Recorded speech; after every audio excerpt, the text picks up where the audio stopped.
Good evening. Thank you all so much for coming out tonight to join us. If you're here for College Knowledge for grade 11 students and parents, you're in the right place. If you're looking for the Nutcracker, you are not in the right place. Or the JV basketball game, that's also not here. But seriously, thank you all so much for coming out tonight. We hold this event each year to just give you a little bit of information about what is coming, and to also give you some time and space to ask some questions if after we go through our presentation you still have some questions. Before we get to all of that though, we'd like to introduce ourselves. I'm Julie Carter. May Basco. Tyler Bond. Maria Carter. Okay, so are you going to be my clicker for me? Thank you. So before we dive into some of the things that you should expect over the course of the next 12 months or so, we just want to have a quick conversation about who we are and what we do as college counselors. So you'll see up here the role of college counselor. You can read through that. But essentially, we want you to know that by paying tuition at Episcopal, you have hired college admissions experts to work with your children throughout this process. We are a full-service college counseling office. That is our whole job. We are not testing coordinators and social emotional counselors. We have Ms. Perkins and her team for those things, right? So we are wholly dedicated to helping your children through their academic and college application journey. To that end, one of the things that I do want to mention, we know that as parents, we all want to do everything we can to give our children every advantage possible. My oldest is only in 8th grade, but I know that I have many times already been caught by the, oh, everybody's doing that, should I be doing that? Oh my goodness. So we believe deeply in honesty and transparency in our office. So I'm just going to say, some families feel that pressure and feel like, oh my goodness, I need to do more for my child, and may choose to hire an independent consultant. We know that they are out there. They serve a great purpose, especially at schools where the counselor to student ratio is 400, 100 students to 1. We are blessed to have 40-ish students per counselor. We believe that you do not need an independent consultant because you do have this dedicated office available to your children year-round from 9th grade all the way through senior year, but we understand that may be a choice some folks make. But in telling you about that, part of why we're discussing it is because we also want you to know that there are some things to be aware of if you do choose that. There are some independent consultants who are well-intentioned but don't give accurate information, and we don't want you to be stuck in that position. We also have found that sometimes students who work with someone on the outside choose to stop talking to their Episcopal college counselor. I actually had a student one year tell me, it's okay, we hired somebody outside, I don't need you. That's not true, because we are the ones who send all of the school documents. We are the ones who know the curriculum. We are the ones who know and see them in their plays, in their performances, in their athletic competitions, who see their advisors and talk to them and can help really tell their story through their application. But we also write letters of recommendation that are telling the story of who your child is in context of Episcopal. That is something that an independent consultant cannot do because they are not here. They don't have that access. They also cannot pick up the phone and call the admissions offices. They don't take phone calls or letters from them. So all of that is just kind of a please be aware. Additionally, because we do believe so deeply in honesty and transparency, we're going to ask that if you do make that choice, please just let us know. We will still like you, we will still help you, but we want to do everything we can to not create two parallel processes that are adding stress and anxiety in an already stressful time of the students' high school careers. So we just want you to be aware of that. We are here to help you with all of these things, literally everything in the college process.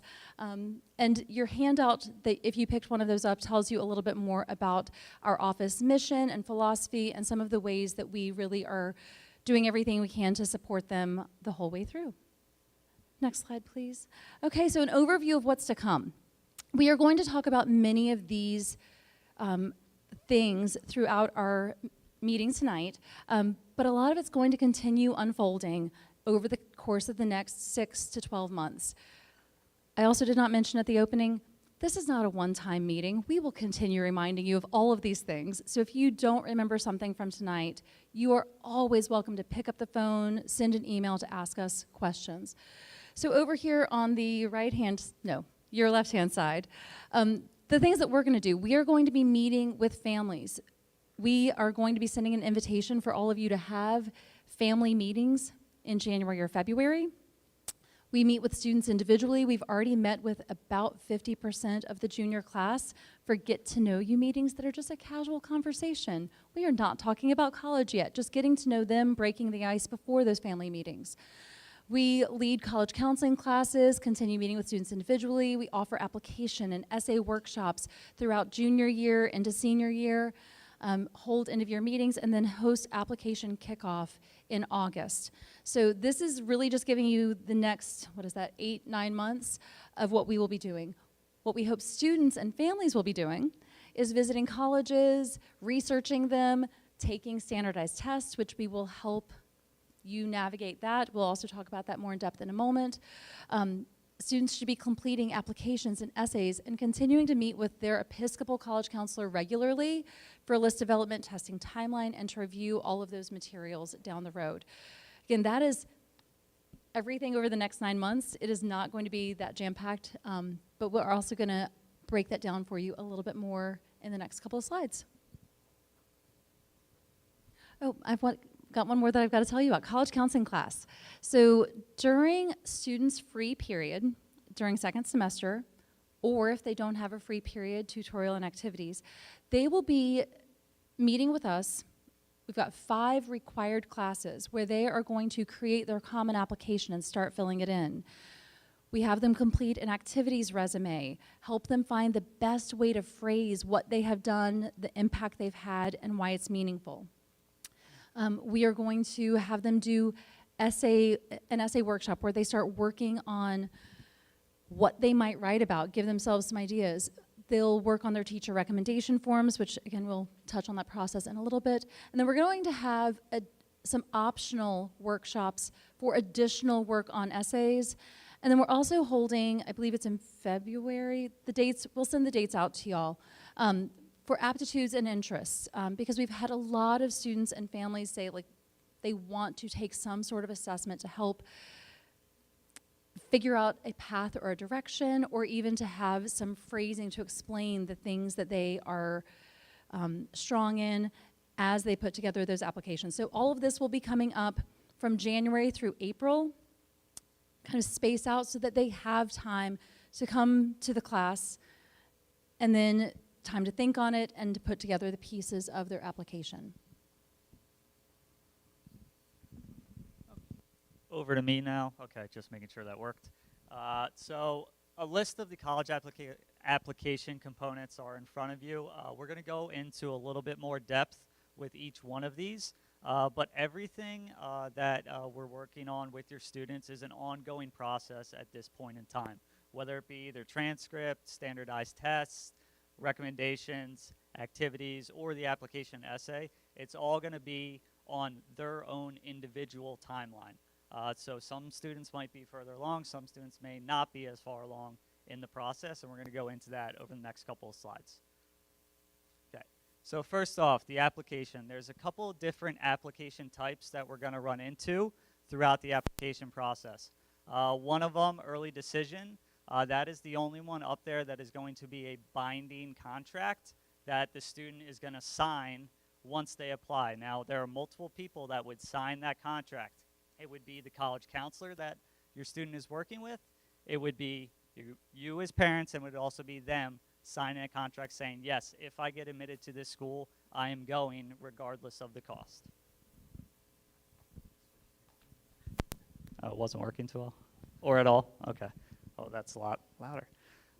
So early decision, again, is a binding contract. Now, a lot of schools do offer an early action application type. This isn't a binding contract. It's just applying early to that school in a normal decision process. So there are several schools that offer this option now. I would say the biggest thing is, again, a lot of that is dependent on working with your student and figuring out whether or not that would be the best idea at that point in time, given what their transcript or their essay are looking like. Most of the schools nowadays, as you can see, over 1,000 colleges are going to utilize the Common App, and that's what we encourage all students to use. But there are schools out there that are still not on the Common App. I can give you one as an example. Georgetown, not on the Common App. That is a separate application specific to their online website that the student would have to fill out. Students will begin working on different sections of the Common App throughout college counseling class. And we encourage students to kind of focus in this aspect because it can take a lot of the stress off of applying to schools come August, come September, come October, because some of these sections, I would say, I think my colleagues would agree, are a little more tedious in filling out specific information. And those of you that have been through the process before with another child, I'm sure you understand that. Next slide, Tracy. Oh, you haven't, sorry. As far as transcript goes, now when students are first applying, what the colleges are going to be looking at are their grades from freshman year through junior year, and the transcripts that we send out are only Episcopal grades. So if a student has transferred in, please make sure that we have an official copy of the previous school's transcript so that when we send the application file, we're sending all the relevant materials to that college. We also send letter grades, so the colleges are not going to see exactly what percentage that student got in the class. They're going to see what letter grade the student got in the class. Additionally, we will help with senior year course selection, and that's in conjunction with whoever your child's advisor is to ensure that your student is pushing themselves in the class, but not to the point where it's going to adversely affect them, especially if we have to send mid-year grades and even final grades to the institution because I don't know here, but I know previously at my old school we've had to rescind acceptance letters because students have done terrible their second semester of senior year. So making sure that they're still challenging themselves and still performing at the highest level.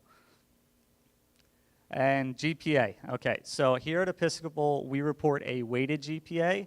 However, pretty much every college that a student applies to, each college is going to have their own different type of formula to recalculate what that GPA is.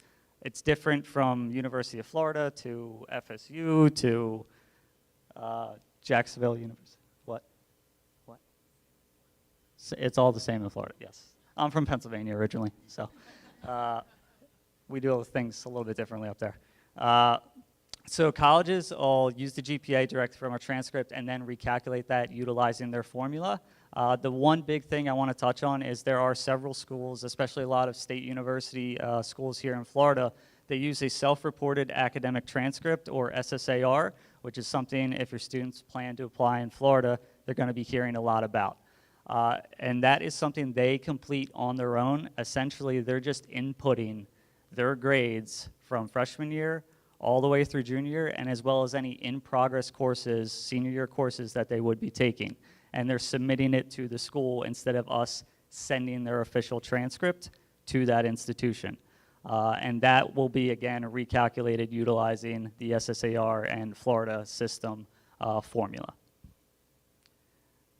Standardized tests, okay. So this is kind of the part where there are standardized tests coming up. As you can see, there's a list of the SAT, ACT, and the new CLT, and the months in which they will be available to students. I would say the biggest thing is when determining which test to take is, I would say, start, essentially. So you want to take a test by the end of junior year. It could be an SAT, it can be an ACT, it can be a CLT. And depending on that test, if your child felt good, I feel really good about how I did on that test, then we'd recommend, okay, maybe you don't need to take the other tests to figure out if you do better there. But if your child's like, I did not like taking the SAT, well, the ACT is another option available to your student. And I would say that would be a good practice to have, is maybe take one of each and figure out which one your child likes better. When to test, again, no later than second semester of junior year. So again, there are test dates available in January, February, April to various different types of tests. And I would say before going into summer, have one of those tests under your belt, because then you could take another test in the summer, and if need be, another test in the fall. And each student, again, is on their individual testing timeline. But I would say, again, the biggest thing is the recommendation that we do is you want to make sure you have that test in by the end of first semester junior year. As far as test optional goes, a lot of schools throughout the country are test optional, with the exception of the state schools in Florida. So if your child is looking to go to a state university in Florida, you have to take one of these standardized tests. But a lot of schools, I don't know the exact percentage of schools outside of Florida, will be test optional. And again, that's something we'll work with your students individually to figure out whether or not it would be a good idea to maybe not submit test scores to that school, or instead submit test scores to that school. Mr. Tyler, excuse me, can you talk about that CLT for a minute, please? For, Who takes it? What is it? I've never heard of the CLT. so I'm going to let Julie answer that question. It is the classical learning test, which, if I remember correctly, I believe started in 2015, but was not accepted by most colleges and universities. It was a sprinkling, primarily Christian universities around the US. Starting a month ago, the Florida legislature voted and determined that Florida state universities will be able to accept it. And like a student can choose between SAT, ACT, or CLT. The main thing to keep in mind with CLT, again, is it's a limited number of schools that accept that test as a standardized test for admission. But we did want to mention it because our 12 state universities, it is an option. Now, as far as more information, because it was just approved a month ago, our state universities don't have data to share with us yet. It's so new that they don't have straight averages to give yet. There are some concordance tables available online where CLT has estimated what that might be equivalent to on SAT or ACT. It has yet to be seen how that all shakes out. That's what I will say. Is that? Yeah. Was it you know? All right. So for the past 4 years, the students have been building their profile academically, but also outside of that, they've also been building the resume. I usually look at the activities portion as another part of the pie, right? So when a student applies, yes, there's the numerical data that colleges and universities will evaluate the students, but someone else could have the same test score, someone else could have the same GPA as another student. But one way that a student can frame themselves or portray what their passions are through their activities. So if your student have not started that, it's not too late. They can certainly begin to explore their interests now. There might be other reasons why they were not able to participate in activities, and that is part of the college application portion. There are questions as far as what have you done outside of the classroom? So not only with the letter grades and SAT scores and ranking and GPA, the colleges are building a community as well. So just like here at Episcopal, we want to build a diverse community, and that's the same goal that our colleges and universities are looking for. So this is how a student can showcase that. If you're passionate about theater, and you also happen to be a student athlete, they would like to know that. There are some students that may not have, the interest to do that. They also work outside of school, and that's also part of your college application. So basically, anything that a student does outside of the classroom, they'd like to know. So if you babysit, if you have family obligations that requires time outside of your studies, they'd like to know that. And the students will discover that as part of the questions in the Common App. Another thing that we'd like to focus on is quality over quantity. So on the Common App, they only have spots for 10 max. That doesn't mean that the students have to fill out 10 activities. They just give you the opportunity to fill out up to 10. They also only give them about 150 characters to describe the activities. So they just want to have a gist of what have you plugged into for the past 3.5 years. So we will encourage students to continue to record and document all the activities and volunteer work that they've done for the past years. That includes summer prior to their freshman year. So hopefully they don't forget any details, so that now would be a great time for them to document that in case they forget some details. Some questions will be asked about, how many weeks, how many hours per week on average have you committed to this particular activities? Again, they want to know how involved were you. So a student who's maybe, a member of 20 clubs, they might question, how can you do that with the studies that you've done, how many hours, versus if a student is involved with 5 things, but they've been involved with that since freshman year, started as a member, became a chairperson for a book drive, and then maybe later on they took on a leadership position. So that shows a little bit more dedication for the student, passion for that particular endeavor. So again, we're not asking students and families to say, oh my gosh, you need to have this formula. You have to have this, this, and that. No, it's, if you like it, that'd be great. Again, that's how you can stand out in the sea of other students. We will definitely help students, write that out. That is the tedious part that Mr. Bond was talking about, because there are free response. If it's a multiple choice, that would be easier, right? But Common App would like the students to say, well, give us a description of what this activity was. And we will work with the students individually to make sure that they don't abbreviate, because they may not know what that means. So we want to make sure that they're maximizing the opportunity in the application, because unfortunately, they may not have the opportunity to meet with them. So the activities portion is them, hey, this is me, I'm shaking my hand, this is what I've been involved in for the past years. Now, if they have more than 10, there are spaces in the Common App that we can help them expand on that information. And we're also part of that. So if there's some things that they didn't have space for in Common App, but they really want us to expand on that, we would love to expand on those information, and that is a conversation that we can have with you and the students to say, Ms. Abasco, I didn't have space to talk about this service project, but I worked on this so much that I think they need to, it would be a shame for them to not know about this information. So we would love to brag about your student on our portion.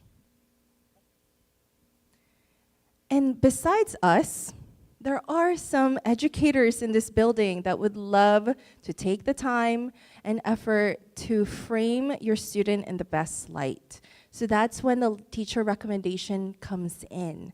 So this process begins in the spring and March. The student will have an opportunity to make their list, check it twice, and then they'll send that information to us. We will then look at it to make sure that it's a good fit, specifically, or especially if they're applying for a school or a major, and then there's a teacher that might be the best individual to frame that, especially if it's, let's say, a STEM major, and they had a calc teacher or a science teacher, then that would be a good fit for them. So keep in mind that they're not alone in this process. If they have any questions, we'd be happy to discuss that with them.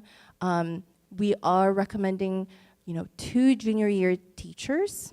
And if you ask why junior year, well, junior year is the most recent year, right? Those are educators have known them. They can talk about fresh from their memory, from their classrooms.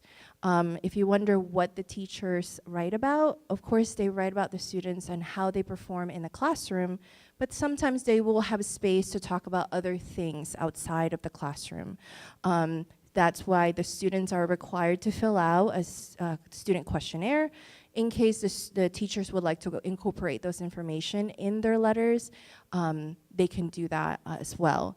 And also, a lot of times the junior year teachers are teaching the higher level courses, right? So those are the most recent courses, recent performance, so that a university can read that letter and just say, yep, this is the most recent evaluation from an educator that has taught this student for at least one full school year, okay? And the last part is the essay. So this portion tends to be I'll put it off, right? Or I can write everything else, but I'll just write about the essay later on. We understand because it is the first time that a student has to write in their perspective. It's usually a research paper, so it's something that they're writing about something else, not about them. So it tends to be a little bit personal. It feels like a diary per se. So that's why we provide so much resource and service and support for the students, because again, this is an unfamiliar territory for a lot of students. So we will work on them with that process, especially in the college counseling classes. The essay is, this is one way that you can share something else that they couldn't find or they can't assume on the college application, right? There are 7 prompts. They can pick from one of those. They can pick multiple ones and do some drafts, and we can talk about which one best, showcases their personality and their story. They can look at other samples out there, but ultimately it's their story to tell. We do recommend that they allow others, individuals to read their essays, because sometimes it may sound a certain way in their mind. And then when we read it and we say, well, this is what I got from that. Is that what you wanted me to get? And they're like, no, that sounds so boring. That's not me. Let's go back. Let's rewrite this. And that's why we want to start early instead of last minute. You're sending the essay draft and it's due tomorrow. And we may not have the time to give you the feedback. And then now you're sending an essay that you're not happy about. So the essay portion, we would say that try to start that early, and we will try to give you as much resources and inspiration, hopefully. But again, they don't have to write about something significant like, I invented something. They're high school. So they need to remind the college admissions representative to say, I'm in high school. This is my reality, and this is my perspective. This is my day-to-day, and this is what I've learned this year. That's it. So again, we'll work with you and your students when it comes to this process, but we just want to make sure that you're planning ahead so we're not rushing to the last minute.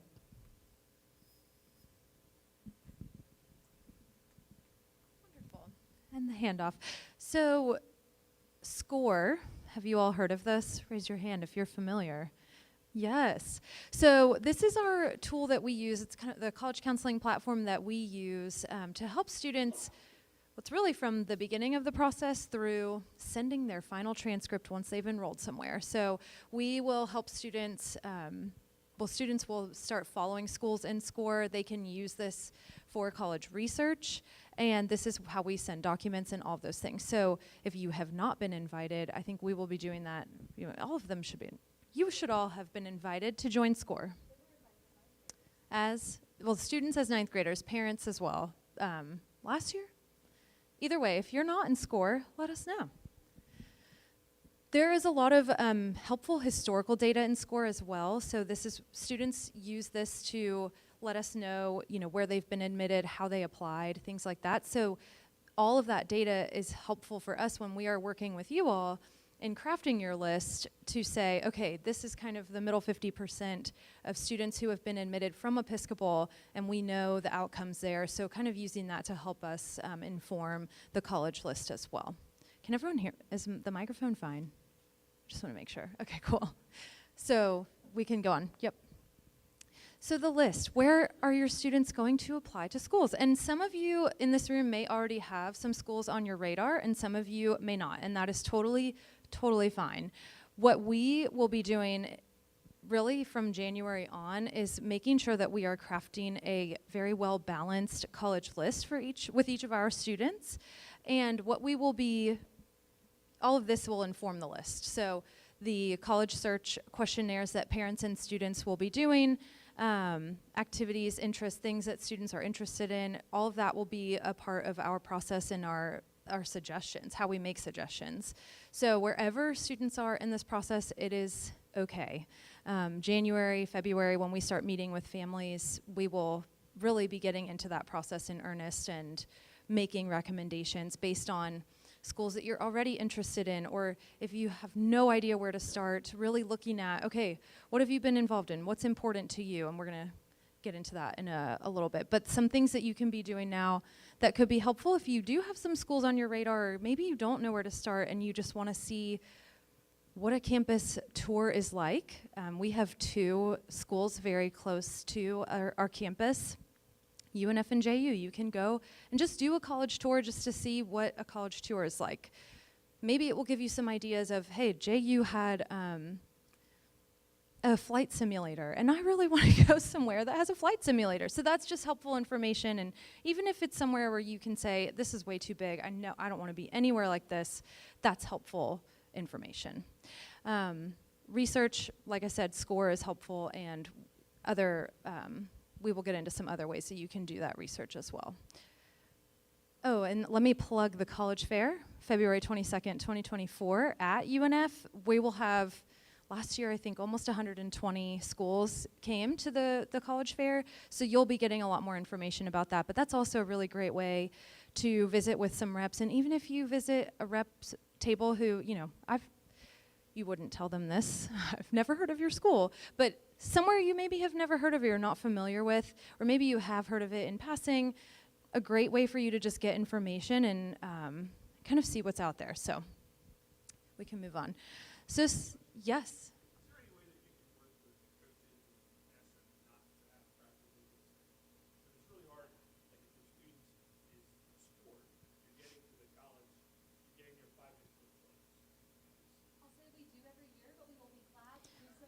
We will most definitely.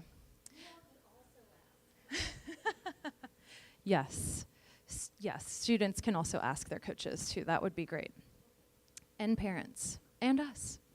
So things to consider and things that we will consider when we are making suggestions for your students, aside from familiarity because of maybe, you know, mom or dad or brother, cousin, aunt, uncle went to that school, or, you know, you watch them, we are in the Southeast, you watch them on Saturdays, play football. Seeing things to consider that are helpful for us in making suggestions and will really help your student have a really well-balanced and thoughtfully informed list. Personal attributes for the students in the room. What is your learning style, habits and tendencies, things that you're interested in, and your personal priorities, whether or not that includes like campus size and location. You know, we will talk about all of those things, and the school attributes as well. Do you care if you're in a lecture hall versus small classrooms the whole way through? Cost for all the parents in the room. Geographic location. Maybe your parents don't want to fly to California to visit you. Those are things that we will take into consideration and when we are making suggestions. So what's really helpful and I think helps students have a really successful process is when they are thoughtful about it and really trying not to compare their lists to their peers' lists and really thinking about what they want out of their experience and where they want to spend 4 years. And obviously parents and families, like your priorities are important in this too, but definitely being thoughtful early on. And if you can visit places so that we can, I think the best way to get a sense, and I think it's on the next slide, but I'm jumping ahead, is visiting and seeing, you know, okay, I thought that I wanted to go to University of Minnesota, but I'm here and it's January and I'm miserable. So all of those things to consider. And goals for the list. At the end of the, you know, so we're going to, January, February, have some questionnaires for you all to fill out. During college counseling class, we will be doing some more of that kind of personal inventory and self-reflection. I know the students are really jazzed about that. But all of those things, and doing those visits and doing that research, the goal at the end of it is that students have a really well-balanced list. We want students to be applying to a range of schools, so some schools that they will likely be admitted, some schools that they will definitely be competitive, but it's maybe not a guarantee. But we also want students to be applying to those schools that are a stretch, because that is something that we want students at the end of this process to have options. So really at the beginning, this is exploratory, depending on where you are at. You could have, 25 schools that you're following in SCORE, just as you're narrowing things down. And our hope is that through this process in the spring and through college counseling class, y'all will be able to narrow it down. And so by Labor Day of senior year, you have a really nice, manageable list of schools to which you will apply.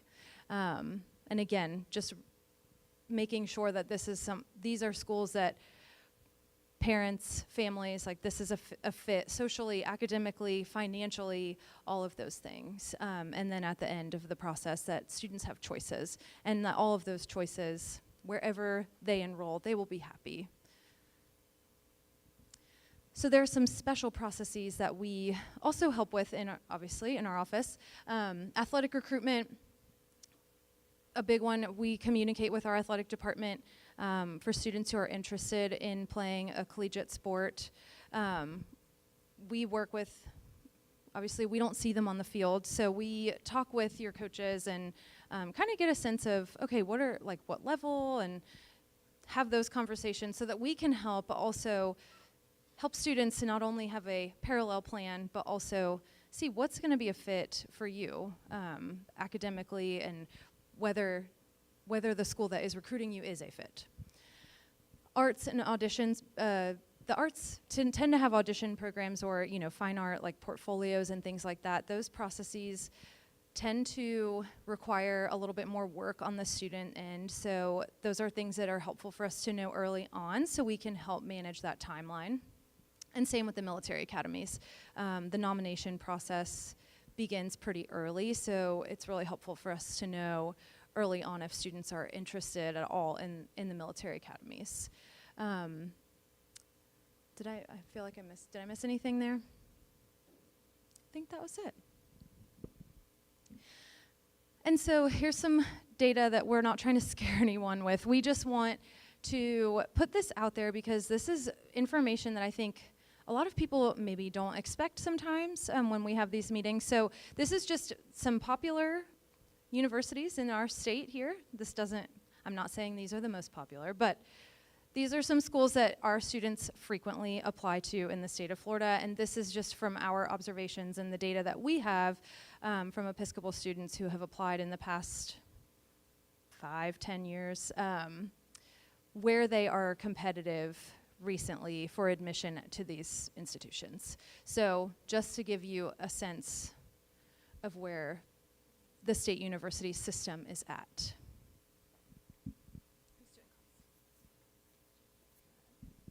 All right, and just to piggyback on Ms. Carter was saying is that when building college list, it costs money.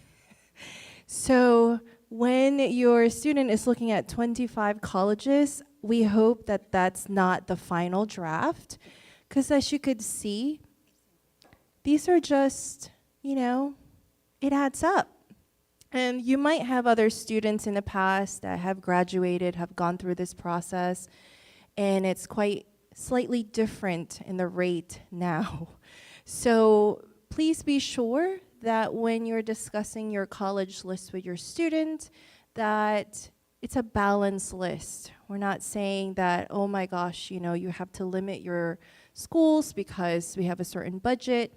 But I think we want to make sure that you are investing your time and money in the colleges that will hopefully yield, positive results in the end.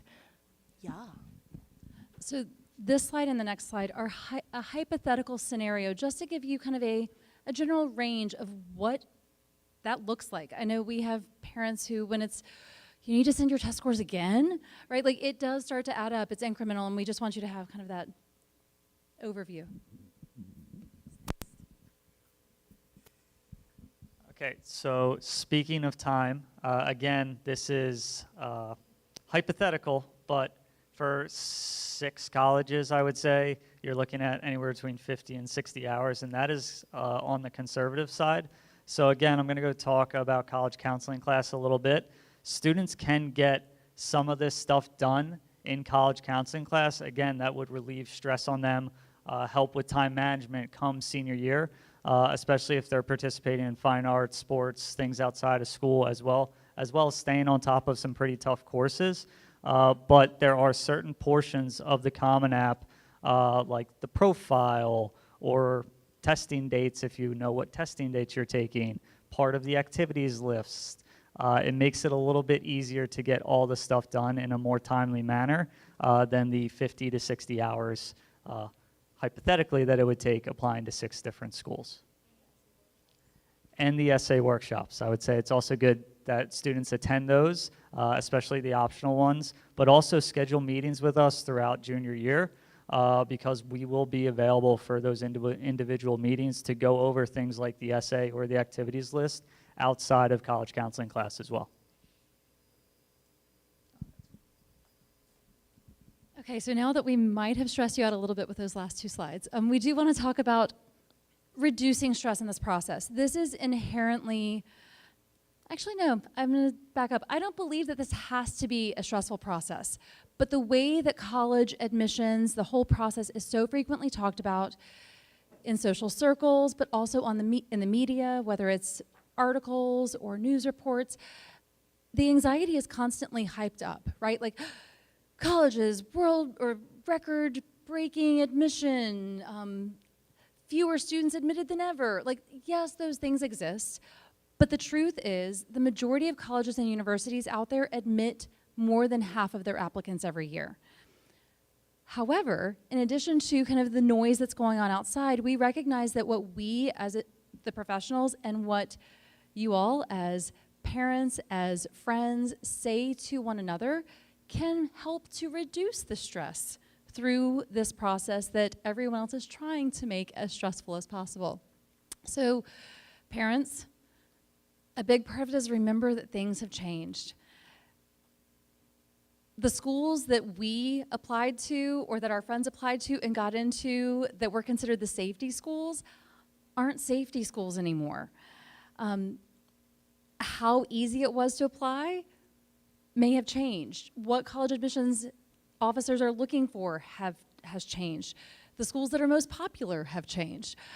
Keep an open mind, fresh eyes. There are some schools that maybe didn't have a great reputation because they weren't well known 20, 30 years ago that now can be really choosy about who they admit and may have some new programs that they've really innovated and are great opportunities for our students.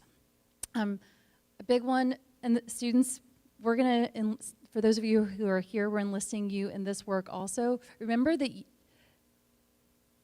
we need to make sure that we are sending the message that no student is their test score, no student is their college list or the yeses that they get back, right? Like they all have inherent value. That I do believe.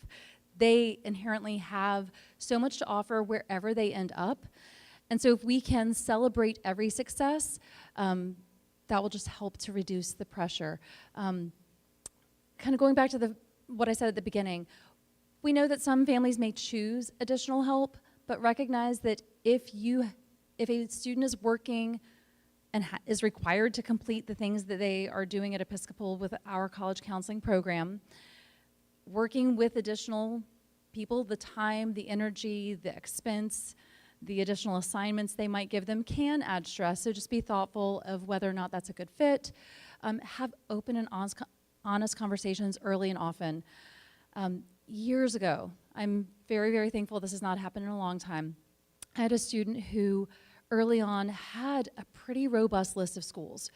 He poured his heart and soul into writing a bunch of essays, did things, got yeses back. Sorry, this makes me want to cry every year, and I'm a crier, so I will try to hold it together. We sat down in April, and his dad goes, "No, you can't go to those schools. You have to stay in state." As the other adult sitting at the table, that broke my heart. I was like, why did you let him do all of that if you knew that that was what the landscape looked like? So whatever that is, if it's financial, if it is, I am only willing to do a direct flight, right? Have those conversations. And students, if your parents set a parameter that you maybe are like, please reconsider. Have a thoughtful, open, honest conversation earlier in the process, right? Like, that's the other thing that I think this goes both ways. Don't assume what your parents are thinking. Ask if you have a question, if you have a doubt, because again, we want all of you to have choices, and we want everyone in this room to feel good about where the process ends up in the end. And then students, this is huge, ownership and engagement in the process. The work that you do is your work. Your list is your list. We want you, again, to be honest with us, honest with yourselves, honest with your friends about what it is you're looking for, what matters most to you. Because if you get caught up in the tide of, oh, well, I'm supposed to want to go to that school, so I applied there, you very well may be one of the students who ends up emailing us in December of the following year, because we're getting some of those now, of like, will you please send my transcripts for a transfer application? Again, just ownership and engagement, and again, just open communication. It's not up there, but I'd say that is hands down the most important thing throughout this process. So some things to come. We have told you, I think, about every one of these points, but we're going to put it up here just for you to look at again. We are going to send an email probably during exam week inviting you all to schedule your family meeting with your college counselor. Those take place in January or February. We will have a college admissions panel on January 25th. That's a Thursday night. More information will be coming out about that. We have the director of admission from UF, we've got someone from University of Richmond and Rollins College, who have all worked at other institutions as well, to come talk to you about the landscape of college admissions in 24, 25 at that point, right? So join us for that. The college fair, we hope that you visit a range of colleges, see what's out there, see different types, different sizes, different locations to start to narrow and refine what matters most to you. This is way down the road, but parents, we will be sending out a college counseling parent questionnaire. We've mentioned a couple of times, we write letters of recommendation for every student who is applying to at least one school that will take a letter from us. Our letter focuses on who the students are as a whole person. So the parent questionnaire is super helpful. You don't get to write a letter to say, please take my darling child. But you can share with us your thoughts, your anecdotes, your stories to help bring them to life and make those connections, right, that thread of who they are in and out of school, in their extracurriculars, et cetera. So the parent questionnaire is super helpful. College counseling class, I mentioned, will take place throughout January through April. Just 5 required sessions. We will just share those dates with you soon. And then application kickoff in August, where we kick off senior year and kind of really kick things into high gear at that point. Okay, so thank you so much for being here. If you don't already follow us on Instagram, please follow us at esj.collegecounseling. We share a lot of helpful information, reminders about meetings, deadlines, other things. So we encourage you to follow us there. And if you did not sign in, oh, do you want to go back to our, sorry, I went back to it for you. Did you need that? Okay. We will share the slide deck, yes. And then if you didn't sign in already, you can scan the QR code. We are happy to take questions if any of you have questions. I guess we'll ask first, are there any questions like for the group? Yes. I'll repeat it. Is it an accurate statement that schools are now requiring them to declare a major when applying? So the question was whether or not schools require students to declare a major at the time of application. Our favorite answer in college counseling and all of college admissions is it depends. Some colleges, yes, do require that a student declare their major at the time of application. I'd say the vast majority don't. They ask, what are you thinking, so that they just have a general sense, but for most programs, no. Any other general questions? Okay, we will all be here for a little bit if you have one-on-one questions that you want to ask. Thank you again so much for coming out tonight. We really appreciate it, and we hope to see you back on January 25th.